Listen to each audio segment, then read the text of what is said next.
From family events to volunteer opportunities to community happenings, there is a lot going on in your community. Learn about all the possibilities and opportunities on this episode of Community Hotline.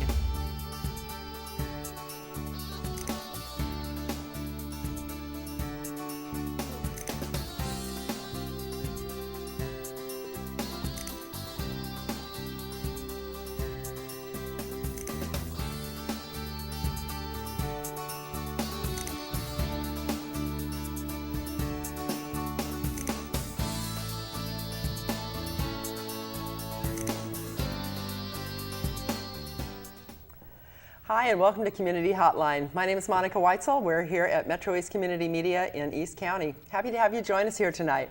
And I'm delighted as my first guest is going to be Bridge Meadows. It's a group that I interviewed, a year and a half ago maybe. And I'm happy to have you back, Dorinda and Renee Mosley, Dorinda Schubert. Yes. And you're back here to tell us all about the new and exciting things going on at Bridge Meadows. So when you were here, how long? When did you break ground? Do you remember? Yes, June 1st, 2010. Okay, so so it's been a long time. You had just broken ground for Bridge Meadows. Great idea. The concept was super. I was very excited to hear about it. Going on in North Portland, and now you've come a long way. So tell me what's going on with Bridge Meadows. First of all, tell me exactly what Bridge Meadows is, and then let me know bring me up to date on what's been happening. Well, Bridge Meadows is a 3-generation neighborhood devoted to helping children get adopted from foster care, helping their parents to thrive, and then providing meaning and purpose for elders. Elders means 55 and older in our Bridge Meadows community. It's an innovative way to use a community to help people heal and to feel that they have meaning and purpose in their lives. So we are inspired and modeled by two other communities in the country, Hope Meadows in Rantoul, Illinois, and Treehouse in East Hampton, Massachusetts. They came before us, and we thought that was an awesome idea and a great way to help children get out of foster care and support their families. And then also we have all these elders who need something to do and to want to live a vibrant life. So we started that journey in 2004, and we were so excited to break ground on June 1st, 2010 with a great party. It was a wonderful party. And now fast forward to January 2012, and the buildings are up. It's a vibrant, wonderful community. We have 27 apartments full of elders and 9 homes, and with eight of those 9 homes are full. Wow, that's a great success story. You're starting off with a bang. Now, Renee, what is your job at Bridge Meadows? So I'm a program director, and when I first met you, my primary goal was to recruit residents to live in Bridge Meadows. And evidently, you did a good job of that. We all did. She did an excellent job. We went to churches, we went to schools. We found that for recruiting for the elders, a lot of adult children who live in the area wanted a place to be close to. They wanted their parents to be close to them. So some people came self-referred. But it was an amazing process. We opened April 1st. That's when we opened our doors. And I think we had about a little over half of the elder apartments, folks moved in on April 1st. We had, I think, 2 or 3 families who moved in also that day. And that day, we also had a lunch for them to welcome everybody. Oh, nice. So that was their first time of coming together as a community. Okay, so now explain this to me. The elders that live there, 55 and over, they have their own apartments. Yes. But part of the deal is they need to give back. Is that right? That's so right. How does that work? So the elders are required to volunteer a minimum of 10 hours a week to the community. And we say that they can volunteer with whatever skill or talent they have. So we have people who are ex-teachers who want to be homework helpers. We have we have one woman who is an amazing arts and crafts person, so she teaches crafts. For the holidays, she decorated for the holidays. Oh, that's great. We have people who love to bake. Right now, what's going on, every Wednesday at 4 o'clock, we have Happiness Hour, which is when all the families and the elders come together. And so the whole community kind of gets together. The whole community comes together. You have a community room. We do. We have a very large community room, and they come together. We have a large, amazing kitchen. It's it's beautiful. We've had a donor who graciously donated kitchen equipment. So, so folks use it for the community. So right now, even as we speak, they are all gathering and playing and having fun, and we do it every Wednesday at 4 o'clock. great. Now you said something about somebody bakes, and you were telling me earlier that you have somebody that makes cupcakes for the happiness hour. Is that right? Carol baked some delicious chocolate cupcakes. You didn't Sorry, bring me bring one. any. Sorry, Monica. Next time we'll know. Next time I'm having my happiness hour with you. There you go. Right. There you go. So one of the things we say is we have formal ways and informal ways for people to connect. So happiness hour, for instance, is a formal way for people to connect. And then we encourage people to informally connect the way they normally would. So everybody has a directory with everybody's name and number on it. The way the community is constructed, it's a courtyard, really. So you see everyone. Oh, great. Is it nice? Is it nicely set up so you can walk around? I mean, it's beautiful. Yeah. Yeah. Like there are places, just a regular neighborhood. That's right. There are beautiful park benches to sit on. There's a lovely patio, and Fred Meyer donated all the patio furniture for us. And there's a community garden that the elders and the families and the children, along with one of our construction company was Walsh Construction, and they helped make those. So everyone on the hottest day in August got together and put that together. So just imagine toddlers and with all the dirt and the elders really working hard to and a great learning experience for the kids. It is. Yeah. To know where that food comes from and to watch it grow. Right. I mean, I think that's a great aspect to it. So so the elders have their place there, and they're mentoring, they're teaching, do they help babysit sometimes? Some are excellent babysitters, and that's why they're there. They love babysitting. One elder just told me last week she took one of the little boys to a class on how to repair computers, which is the class she took. Oh. And so they rode the bus. She taught him how to ride the bus, and he's 10. Yeah. So they taught him how to ride the bus and how to repair a computer, and he's all excited. They took the bus back. That's so great. And those things happen, we encourage it to happen, but we also say we want you to form the relationships you would naturally form with people. Right. And it's happened. And we don't know some of the things that happen. We find out, on Monday mornings, who did what, where. I've run into the community members at Fred Meyer's. Yeah. So an elder is there with two of the kids from the community. We've got one little girl who just loves to go to Safeway. There's an elder, she just loves to go to Safeway. That's so funny. Grandma Linda. Oh, and they're probably like having their own grandparents. Exactly. Right? It is very much like that, and some of our families are actually related to the children because that's been a big push in the Department of Human Services is to identify kin who could raise the children. And so some of those children now have, if their grandmother's raising them as a mom, they now have grandmas too. So that's so great. It's quite wonderful. So tell me about the kids that live there. Now, these are kids that you're trying to get adopted into foster care. Is that correct? Or they are already adopted out of foster care, or are they already adopted? What's the mix of kids there? It's a mix. So to live in Bridge Meadows, you have to adopt children out of foster care. So that's a criteria. Okay. So some.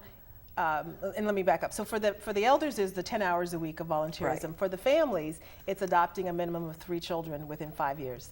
And initially, people were a little overwhelmed with, oh my gosh, 3 children, that's a lot. Yeah. But what we found too, a couple of things. One is that's what's happening, and that was the need that DHS had, was that sibling sets could not be adopted because people didn't have the capacity or the space. So those people that are willing to adopt 3 children, especially if it's in one family, you're providing them a place to live. We're a resource. Exactly. And more. And the support. The support. And that's the biggest thing. It's interesting because we tour people, we take them on a tour of the community, and it's beautiful. I mean, it's new construction. I need to get out there. I don't live that far. I really need to go check that out. We'd love for you to come out, I would love it. I could totally see myself living in a place like that. I think it would be great.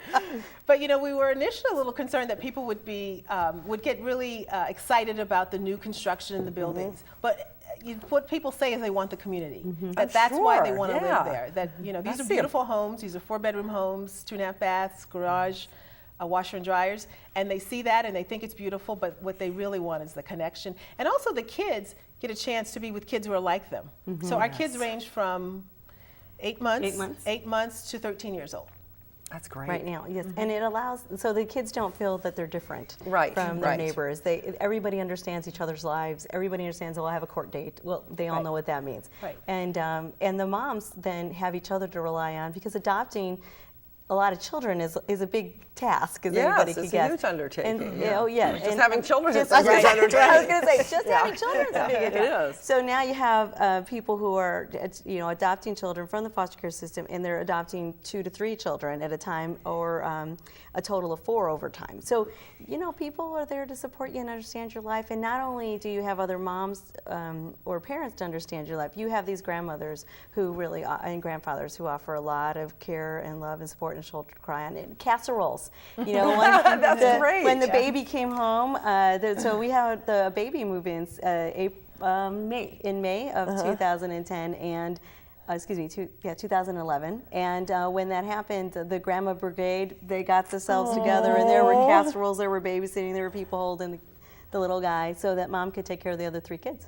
Do you find that the neighbors really do get along? Do you feel like it's a real sense of community? It is. Oh yes, it really very much is. so. Yeah, it really is. Did it happen just naturally and just, I mean? It did, and it also helped to have activities. I mean, it helped to have activities as a vehicle for people to connect.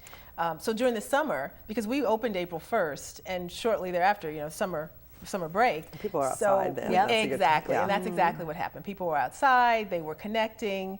We had we did park time for the kids and the elders. Some of the elders took the kids to the park. Do you have a park close by there?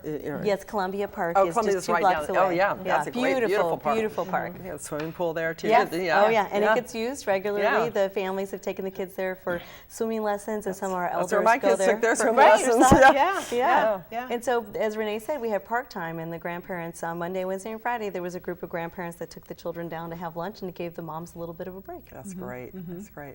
Yeah, when you're in any kind of a neighborhood, sometimes it's hard to meet your neighbors. Right. And except in the summertime, it's easier because Right. people tend to be out. But if they're not people that work in their front yard or whatever, sometimes it's hard to meet everybody. Right. But so that's great, especially if it's a courtyard kind of setup.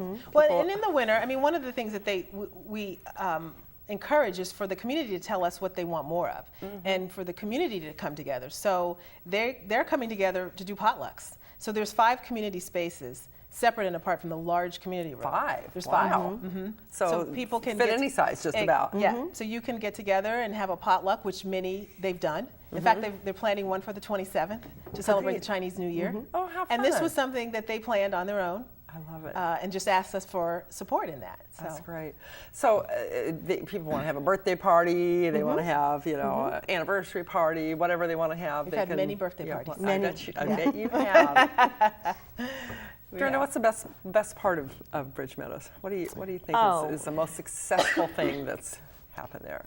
Knowing that all those children now have a bright isn't even the right word, just an amazing future, because they know they're loved, they know they've got an entire community to love them and launch them to whatever they want to be in the world. And watching that happen, it'll make me choke up a little bit if I talk too much about it. And knowing that where they would have been a year ago, with no plan for permanency or a sense of being together, and that they're together, that they're not separated. How many groups do you have? Families that have siblings? All of our All of families. them They're have all. they're all I mean, they're all okay. So they're all biological siblings, or came from the same family. Yeah. Wow. Yes, and I would also say the other piece that's wonderful is watching the elders who thought that their lives had no meaning and no purpose, and they had no reason to get up in the morning.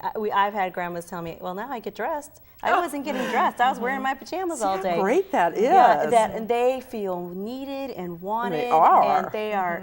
Those children, they don't get away with anything, But on top of that, they're celebrating the children, and they know that the children, they know they're so valued and important and loved. And you see this reciprocity of the elders knowing that, "Oh, you love me," and the children knowing, "Oh, you love me," and the moms going, "Oh, thank heaven, I got all this help." Well, it's such a huge win-win-win. It's not just a win-win. It's several times over. It is. I mean, it's just amazing.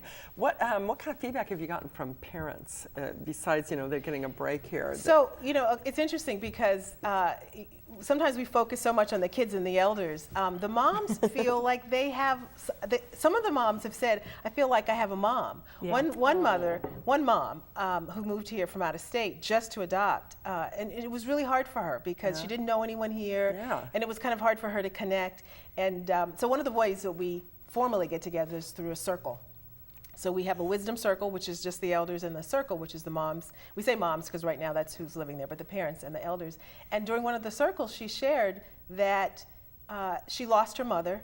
Her mother passed away a few years ago, and now her connection with this one particular elder, she feels like she has a mom again. Aww. And it's That been, chokes me up. it is. It's absolutely amazing. It's absolutely That's great. amazing. That's great. Yeah. So I just want to say one other thing. Go though. ahead. So when Dorinda was talking about some of the joys, is it's amazing too when you see a 3-year-old run up to an elder and say, "Grandpa Dave," or "Grandma Carol," and they say it with such love. Oh, I'm sure. And these elders get to experience that in a way that they've never experienced. And some of them do have grandkids already. They have kids themselves, but they get to experience They this. get to interact with them every day if they want to. Exactly. Exactly. So, do you track the progress of the kids, like how they're doing in school and that kind of thing? Do you keep an eye on that, or do they just come to you if they're having issues and maybe need some more help? Well, at this point, it's rather informal, but it is our goal this year that we'll track it in a more formal research program evaluation way. But nothing happens at Bridge Meadows that Renee and Dorinda don't know about. Because somebody is, Monday morning, Renee's not kidding, Monday morning we have to just allow time to just chit-chat and hear how things went and what's going on. And the elders are very respectfully discreet in coming and saying, "Hey, you know, I think so-and-so needs a little more support," or "I noticed so-and-so struggling with this. How can I help? Do you have any ideas? Could you give me tips? Do you have anything in writing that I could use to help somebody?" So great. I can't help but think that this is going to help these kids in school, Right. not just Oh, in yes. life, but Right. in having a stable home environment, having all these people who love and care for them, knowing that they're going to, get up every morning, that there's somebody to send them off to school. They're going to have good meals. They're going to, have all that support. It's got to be a huge difference. I'd love to hear from some teachers who maybe have had those kids in class before and see what the difference is in their lives. We have a couple of the elders will walk with the moms with the kids to school in the mornings. We had one young boy. He received an award, and some of the elders went with the mom to watch him receive the award. How So- special. and I think over time, All my grandmas and grandpas Exactly. are here. Exactly. one little girl had a basketball game. A couple of the elders went to her basketball game. It was her first ever basketball Oh, game. that's so great. Yeah. So. Well, and then there was the football game. The when football game, people that's filled right. the stands. Oh, I And love it. It was raining, and they were out there anyway. And Cheering them Wow. on. Wow. It's- Well, we're just about out of time. So before I let you go, I want to know, now you are supported how? Through private donations. So it is all private donations. Yes, for the nonprofit arm of our organization. The real estate arm is covered by all of the rents of our community, but through donations. And we have an upcoming event on May 15th at the Multnomah Athletic Club, where people are welcome to attend to hear It's and open to the learn. public? It is, and there's no cost to attend it, but there is an expectation of a donation at the event. Sure. And so that's May 15th? Yes, and can be found on our website. Okay, and your website is bridgemeadows.org, is that it? bridgemeadows.org. Okay, good. And it's a good website. It's Thank Thank you. you. We just revamped it. Yeah. I've been taking a look at it. It is a good website. So people are interested. Is there room left there for anybody to move in? What do you have? Well, what we say is we always encourage people to apply so that they can get on the waiting list. Right now, Sometimes people will move, They and do. that's right. We've had Yeah, two things people happen. in the last month move because they wanted to be closer to their children. Okay. So you never know what happens. So we encourage them to contact. So they can contact myself, and the address and the information is on the website. Okay. And there is one home available for an adoptive family, but they have to be ready to adopt children from the foster care system. Right. So they have to already be in the process? They do have to have gone through the adoption certification process. But I can talk to them. We can talk to them more about that. But if people want to take a tour, you Oh, guys sure, feel you sure, have to give absolutely. tours. I can come out there and Yeah, take a tour. absolutely. We'd love it. Yeah, we'd love Yes. to have you come So out. what are there any other needs that Bridge Meadows has? Obviously, financial donations are always accepted and needed. Always welcome. Is there anything else you need there? You don't have really need for volunteers, do you? Because you've got them there, or what? Well, what's the we deal do. with that? If there are special talents that people would like to share, and we're looking at ways to support the community and what they do, so maybe a monthly potluck dinner that others out in the community would like to provide, and we're going to organize okay. that. So there are opportunities, recreational opportunities, health and wellness opportunities. We'd entertain those. So if you have some special skills or talents and want to share them with a wonderful, already built-up community, Exactly. that's great. Yeah. Well, thank you both for being on here today. Thank you. I'm Thank so you, delighted that this has gone so well, Oh, that Bridge thank you. Meadows has been so successful. I didn't really have a doubt that it would. You do. You both have an amazing amount of energy and good vibes coming out of you. But thanks so much for being on. Thanks Thank you for having us, You Monica. bet. If you're interested in finding out more about Bridge Meadows, be sure to go to bridgemeadows.org. You can also like them on Facebook, and as well as MetroEast Community Media. So like us too. I'm Monica Weitzel. We'll be right back with Abundance Farming, and so don't go away.